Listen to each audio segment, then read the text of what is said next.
بسم اللہ الرحمن الرحیم۔ اللہ کے فضل و کرم کے ساتھ ہماری سورۃ مریم ہی سٹارٹ ہے۔ 66 آیات سے انسان کہتا ہے کہ جب میں مر جاؤں گا تو کیا پھر سے زندہ کر دیا جاؤں گا، زندہ کر کے نکالا جاؤں گا۔ یہ ان لوگوں کی بات ہے جو بھٹکے ہوئے ہیں، جن کا عقیدہ درست نہیں ہے۔ پیچھے بھی منافق کی یہ نشانیاں ہیں، نہ ماننے والوں کی یہ نشانیاں ہیں، جو اللہ کے ساتھ کسی اور کو شریک ٹھہراتے ہیں، ان کے لیے یہ نشانیاں ہیں، ٹھیک ہے۔ ان کے یہ کہنے ہیں، ان کے یہ برے فعل و قول ہیں، انہی کی وجہ سے اللہ تعالیٰ یہاں ایک بار پھر سے فرما رہے ہیں کہ تیرے پروردگار کی قسم، ہم انہیں اور شیطان کو جمع کر کے ضرور جہنم کے ارد گرد گھٹنوں کے بل گرے ہوئے حاضر کر دیں گے۔ کن کو؟ جو کفر ادا کرتے ہیں، جو اللہ کے حق میں اور اللہ پہ یقین نہیں کرتے اور اللہ کا مذاق ہنسا ٹھٹی میں اڑا دیتے ہیں، ان کے لیے یہ کہا گیا ہے۔ 72 آیت، پھر ہم پرہیزگاروں کو بچا لیں گے، نافرمانوں کو اسی میں گھٹنوں کے بل گرا ہوا چھوڑ دیں گے۔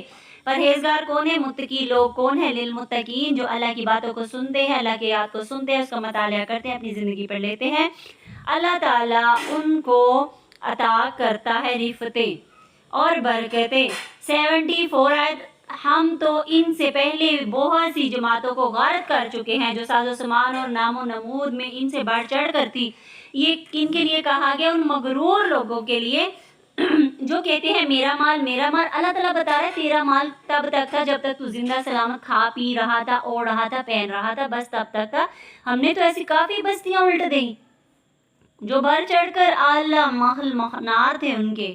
75 آیت میں دیکھیں، اس وقت ان کو صحیح طور پر معلوم ہو جائے گا کہ کون بڑے مرتبے والا اور کس کا گروہ کمزور ہے۔ کب؟ روز آخرت میں، جب وہ حساب و کتاب کے لیے کٹہرے میں کھڑا ہوگا نا، تب اسے سارا کچھ پتہ چل جائے گا۔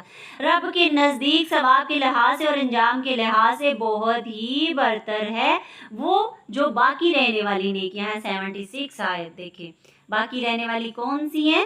وہ لوگ تعلیم یافتہ ہے نا، جو اللہ تعالیٰ فرما رہے ہیں کہ جو اچھے طریقے سے کام کرے گا ان کی نیکیاں، اجر ان کا بڑھا دیا جائے گا، دگنا کر دیا جائے گا، ٹھیک ہے۔ تو یہاں پہ ثواب لحاظ کیا بتایا گیا ہے کہ جو آخرت کے حوالے سے باقی رہنے والی نیکیاں ہیں، وہ آخرت کا اکاؤنٹ ہے۔ دل کھول کر صدقات کیجئے، دل کھول کر کسی کی مدد کیجئے، دل کھول کر دستے بازو جو دین کا کام کر رہا ہے اس کے ساتھ مل کر کام کریے، اس کے ساتھ مل کر مشورے کے ساتھ باہم تعلق بہترین بنا کر اس کے ساتھ چلیے، تو پھر دیکھیں راہیں آسان ہوتی ہیں کہ نہیں۔ 18 آیت کی طرف چلتے ہیں۔ یہ جن چیزوں کو کہہ رہا ہے اسے ہم اس کے بعد لیں گے، اور یہ تو بالکل اکیلا ہی ہمارے سامنے حاضر ہوگا۔ جو تم باتیں کرتے ہو، اللہ تعالیٰ فرما رہے کرتے جاؤ، اس کو بعد میں دیکھیں گے۔ کب؟ جب تم اکیلے میرے سامنے حاضر ہوگے بھائی، تب۔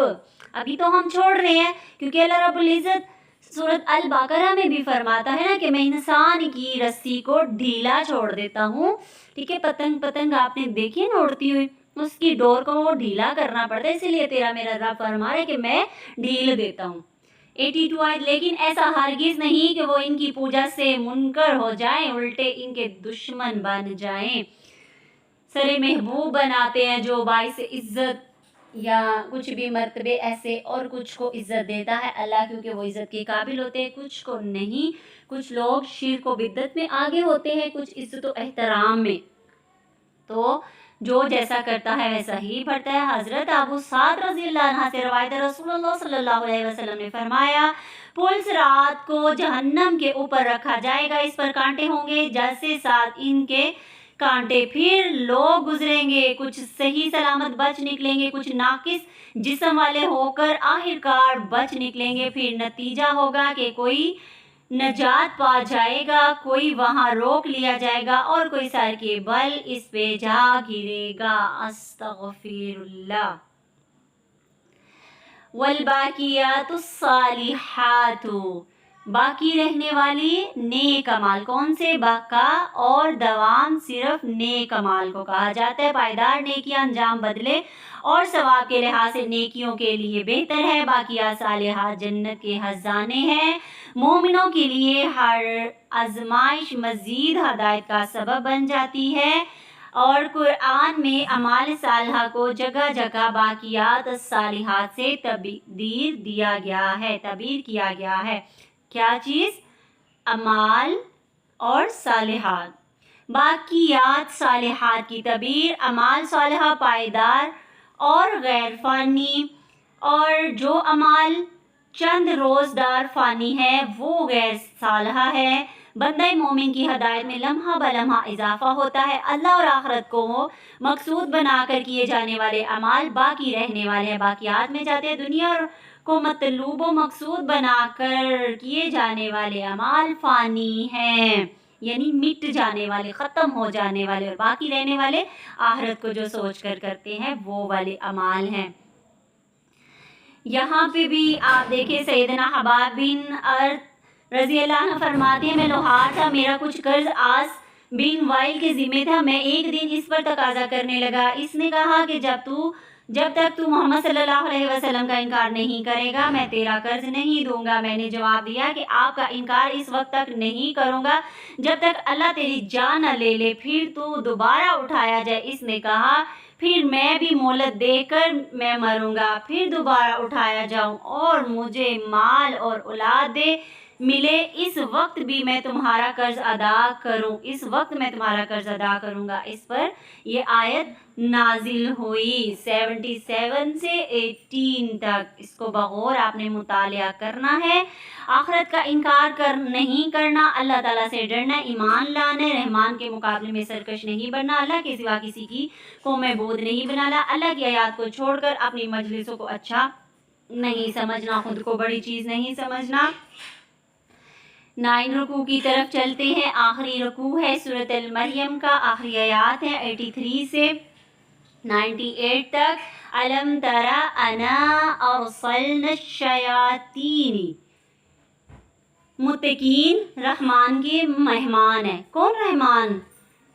عام بندہ نہیں، اعلیٰ بندہ نہیں، بادشاہ نہیں، بادشاہوں کا بادشاہ نہیں، حکمران نہیں، بلکہ وہ سلطنت کا مالک، وہ رب جس نے یہ دونوں جہان، ہر جہان پیدا کیا، زمین و آسمان جہان پیدا کیا، پہاڑ غار، ہر چیز کو پیدا کرنے والا وہ رب کیا کرے؟ ہماری مہمان نوازی کرے گا تو خوش ہو جائیں۔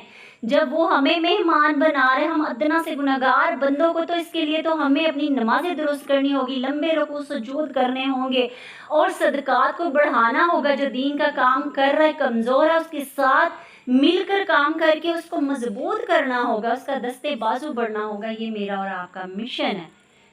آگے 92 کی طرف چلتے ہیں۔ شان رحمان کے لائق نہیں کہ وہ اولاد رکھے۔ اللہ تعالیٰ کسی کو بھی اولاد نہیں بناتا، نہ کسی کی اولاد بنتا ہے۔ سورۃ اخلاص میں وضاحت کے ساتھ بتا دیا کہ نہ میں کسی کی اولاد ہوں، نہ کوئی میری اولاد ہے، نہ میں کسی کا باپ ہوں، نہ کوئی میرا باپ ہے، نہ، یہ سب وضاحت ہے۔ یہاں پہ بھی یہی چیز ہے۔ 95 یہ سارے کے سارے قیامت کے دن اکیلے اس کے پاس حاضر ہو گئے۔ آج تو ہم جو بول رہے ہیں، شرک کر رہے ہیں، بدعت کر رہے ہیں، اللہ کے ساتھ ملا رہے ہیں، اللہ کے اوپر لے کے جا رہے ہیں، نبی کے ساتھ ملا رہے ہیں، نبی سے اوپر لے کے جا رہے ہیں۔ کیا کر رہے ہیں؟ نبی کو اللہ سے اوپر لے کے کبھی جاتے، کبھی کچھ نہیں۔ اللہ نے جو درجے دیے ہیں وہاں پہ رکھو۔ سب سے پہلا درجہ رب کا ہے، دوسرا درجہ محبوب کا ہے، اس کے بعد سارے درجے ہیں۔ ہم کیا کر رہے ہیں؟ مرنا ہے ہمیں، یاد رکھیں، کل نفس ذائقۃ الموت، ہم نے مرنا ہے، اور اکیلے ایک ایک ہو کر، جیسے ایک ہم پیدا ہوئے نا، اپنی ماں کی کوکھ سے پیدا کیا گیا نا ہمیں، اسی طریقے سے ہم آخرت میں بھی جب جائیں گے تو ہماری کوکھ قبر ہوگی، وہاں پہ ہم اکیلے جائیں گے، وہیں سے اٹھائے جائیں گے، نکالے جائیں گے۔ جیسے ماں کی کوکھ سے آپ کو باہر نکالا گیا، اسی طریقے سے مجھے اور آپ کو نکالا جائے گا۔ تو ہم نے اس دن کی تیاری کرنی انشاءاللہ تعالیٰ، یہ میرا اور آپ کا کام ہے۔